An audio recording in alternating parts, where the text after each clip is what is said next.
This is the Politics of Everything, and I'm your host, Amber Daines.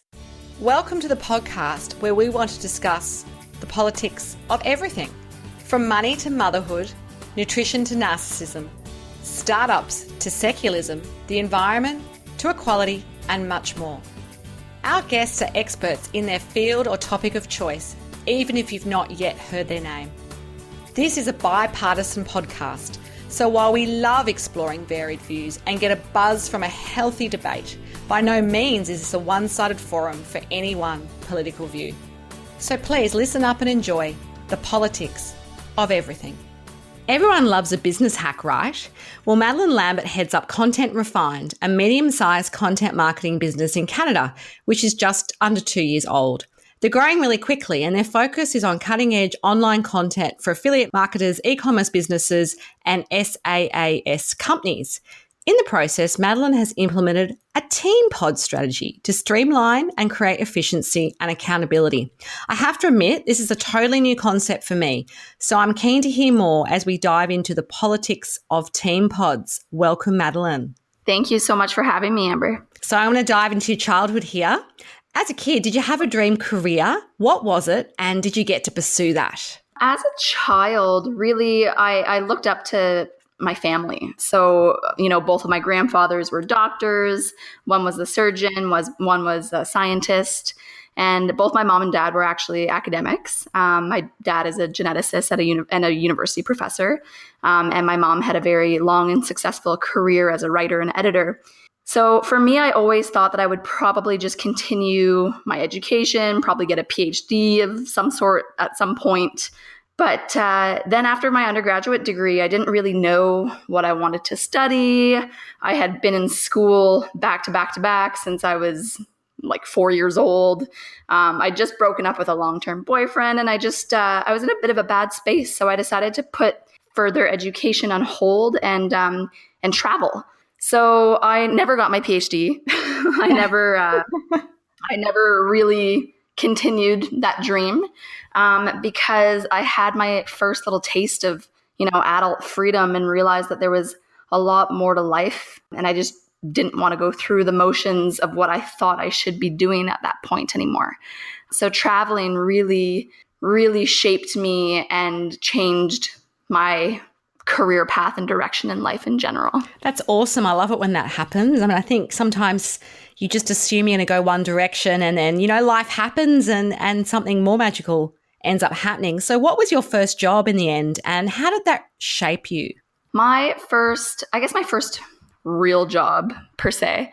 I served and bartended all throughout my youth. And so I don't like it when people actually refer to bartending and service jobs as like not real jobs because those are the realest jobs I've ever had. Like absolutely serving the general public. It's the hardest thing in the world, I reckon. It's the hardest thing in the world. It tests your patience. It makes you a bitter human being. So yeah, those were my first jobs. But I guess my first private sector job was actually working at a startup tech company that built custom medical technology. And so this exposed me to two very, very important things in my life. So A, technology, and B, entrepreneurship.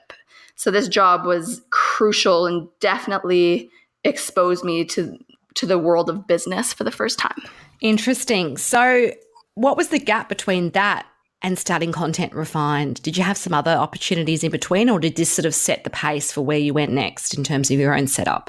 Well, I really, really, really liked the idea of starting my own business. I just didn't really know where to start. And so what really pushed me was the fact that I moved to a small town to be with the love of my life who lived here. And there were minimal job opportunities up here. It's a small town. It's a small mountain town. So there's just not a lot of industry here. And so that really forced me to start thinking about how I was going to do things independently. And I just met the right people. And it was very serendipitous how it happened, but I just met the right people who supported me and partnered up with me to start this crazy ride of Content Refined. So what does Content Refined do, and how are you different from your competitors? Because there must be other people who do what you do, but how do you differentiate yourself? Oh, there's tons of different agencies that do what we do. But Content Refined is a content marketing agency. And so basically our clients hire us to handle the content creation and on-page optimization side of their websites. And what makes us different than other agencies is the fact that we actually hold ourselves accountable for the performance of your content, which not a lot of other agencies do. And so what we do is we really make a lot of effort to take steps throughout our entire content creation lifecycle that will maximize the odds of the content actually performing well on search engines. That's really different. I've had my own business for over a decade, and I'm in the sort of media training, communications, coaching space, and I've used a number of, SEO optimizing companies of sorts, if you like. And I think that's the thing. It's the accountability piece, which has left me sometimes deflated. So lots of promises but no guarantees. And I know that's the world of, Google algorithms and things that I don't quite understand, but it is frustrating and makes you doubt the whole industry, if you know what I mean, when you've had that experience a few times. Absolutely. And I speak with clients on a daily basis who have been jaded by other sort of experiences with similar companies. And so that's why we've taken the steps and done the research and really crunched the data needed to basically prove our systems. Absolutely. So content marketing barely existed, 10 or more years ago. What exactly is the content marketing game about in a simple sentence or two? And how do you really help the businesses that you engage with, that engage you, I guess, to do the work that you do? Yeah, that's a great question. So in a nutshell, content marketing is the creation and sharing of different online content pieces. So that can be in the form of blog pieces, of videos, of social media posts, etc. Although Content Refined specializes in blog and content creation rather than videos and social media. But the intent of this content is to educate the readers who are searching for this information online. So the better and more useful your content is, the more Google or different search engines that are out there will reward you with higher searchability and rankings, and thus you'll get more hits on your website. And we live in a world where online is becoming more and more prominent and important, and the more people that hit your website, the better your business is probably going to do. So tell us a bit about this Team Pods concept. What's it about? How did you find out about it as a strategy, and what does it really do in your business? Yeah, so this was something that just kind of formed itself. And it came from the fact that I was desperately scrambling to keep the Content Refined train on the rails as we experienced such quick growth. And the reason it happened was because I just ran out of capacity to handle my own clients and grow the business simultaneously. So I hired a project manager to help deal with this capacity issue. And that's what got the ball rolling on how we're going to build this business out. And that's basically how my first Team Pod got formulated. And so the concept is, there's a project manager, and then they hire their own production team. So writers, editors, publishers, keyword research scientists, and manage their production team as well as their clients. So they're essentially the middle person between the production team and the client. So how do you get your staff to embrace this concept? Because they might be used to working a certain way, and then you're suddenly going to come in and, as the boss, say, we're doing this Team Pod thing. And how do you sell them, I guess, the benefits and also, I guess, the challenges that might come in working differently? And is there an example of how you may have overcome this in the process? Yeah, absolutely. So what I think is so great about the Team Pod strategy is that it gives people accountability, and you're essentially trusting and empowering them to manage their own team without breathing down their necks. And people really like that. I'm an example of that. I hated being closely managed and having my boss looking over my shoulder at all times, asking for updates at all times, So totally. Probably one of the reasons I started my own business. I just thought I was just not a great employee because of that reason. Me too.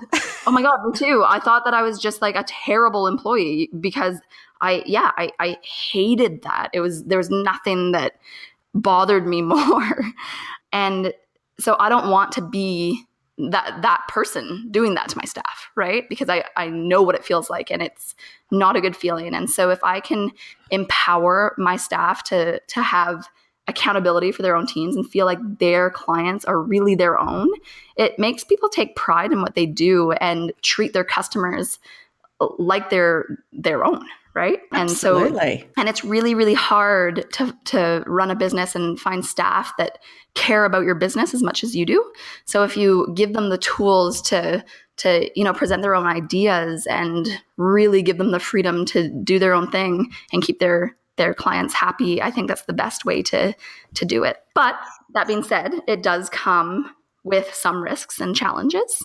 And I mean, I've never really said this out loud, but at the end of the day, if I had a project manager that decided to branch out on their own, they could take a huge portion of my business with them. And so that's the risk I run with this setup. Is it any different to the risk you'd run if you didn't have it though? Because there's always that danger that, like another entrepreneurial employee will one day start a competing business which will disrupt what you do and the business you've built. I mean, I don't see the difference really. Could you explain that a bit more? Yeah, for sure. I mean, they're the one building the repertoire with the client, right? Yeah. Like I don't have any exposure to clients anymore.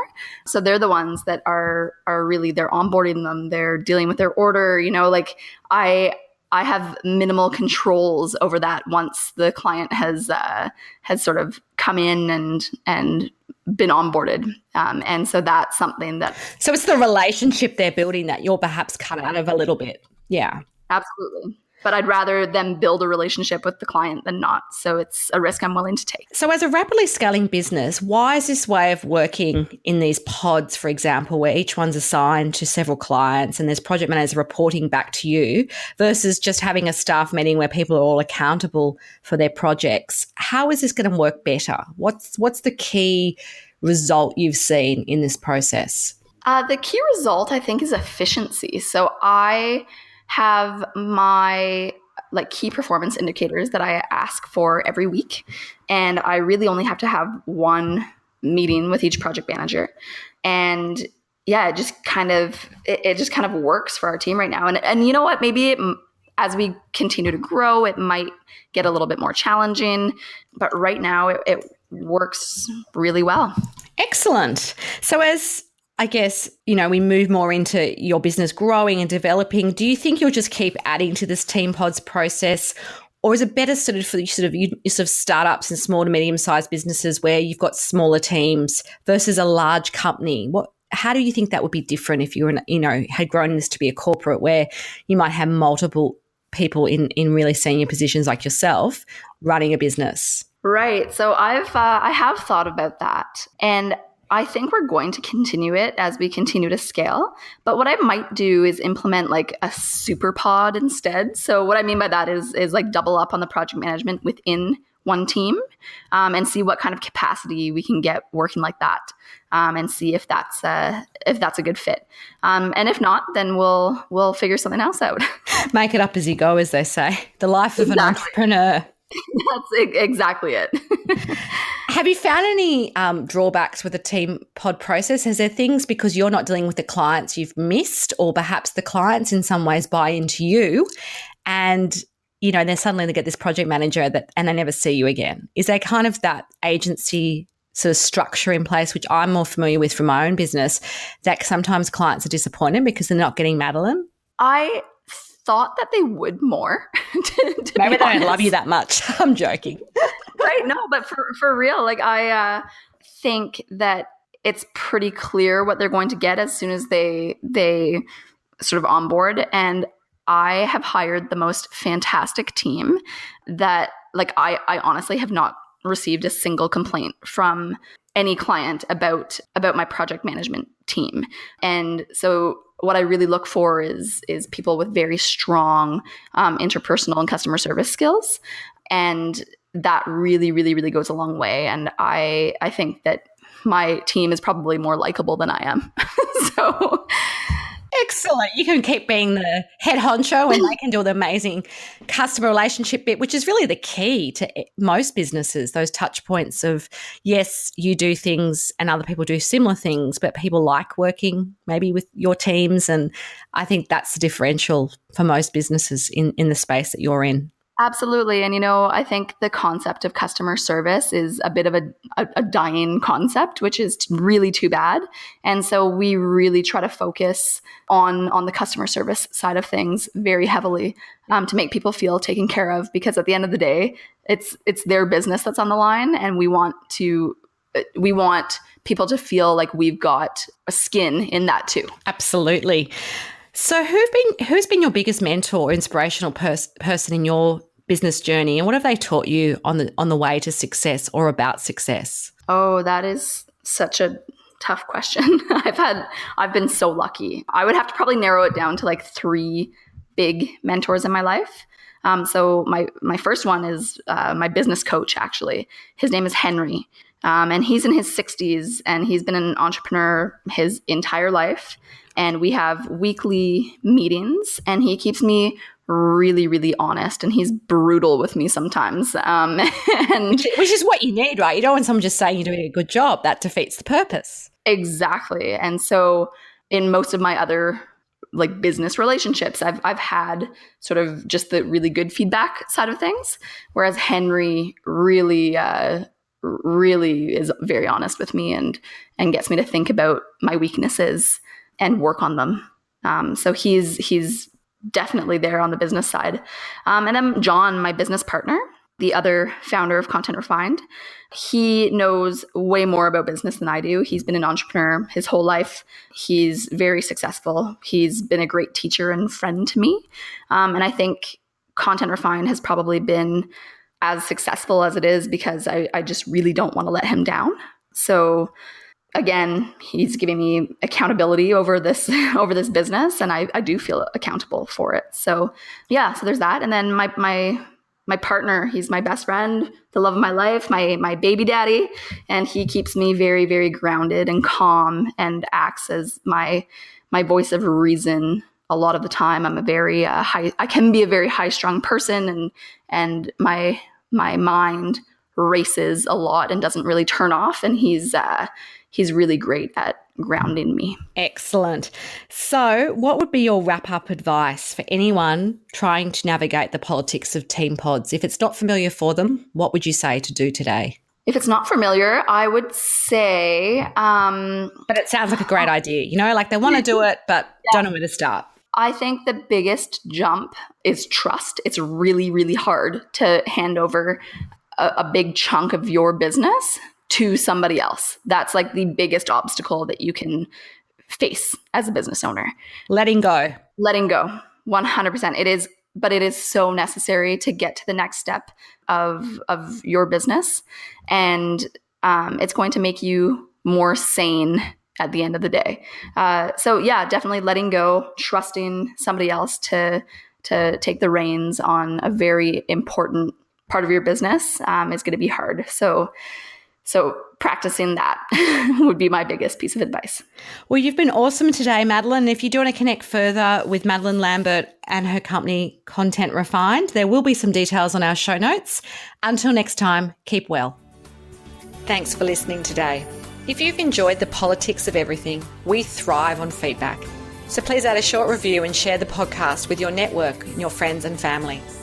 I'm also always on the hunt for fabulous new guests, so if you've got a view to share and an idea how to get our listeners excited, please email me at amber@bespokecoms, that's BESPOKECOMMS.com.au, and we'll be sure to get back to you. Until next time.